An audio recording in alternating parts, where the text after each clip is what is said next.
原来是金主妈妈，这么年轻貌美的金主妈妈，江总有福了。头一回见这么漂亮的金主。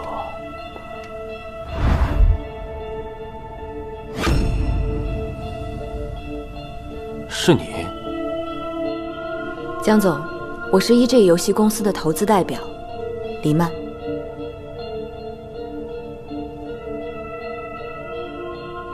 一鸣师哥，好久不见。不敢当，李总是贵客，还是叫我的职务比较好。我早就听闻贵公司是国内业界的新起之秀，所以这次来特地学习观摩一下江总公司的作品的，希望我们能够有机会一起合作。不耽误李总时间了，我们拒绝合作。江总，你什么意思？一成，我们单独聊一下好不好？好，就在这儿。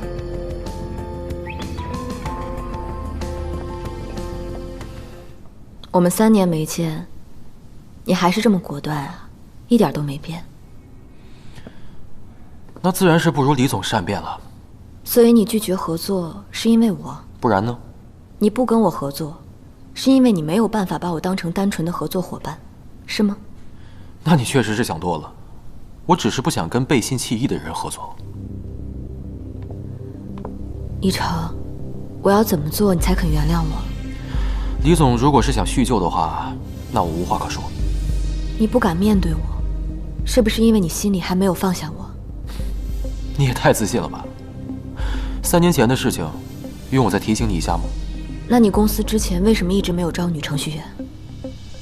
一成，我这次是因为你才回来的，我们能不能重新开始？不能。可是你之前一直都是单身，难道不是在等我吗？等你？你有看到公司那个女程序员吗？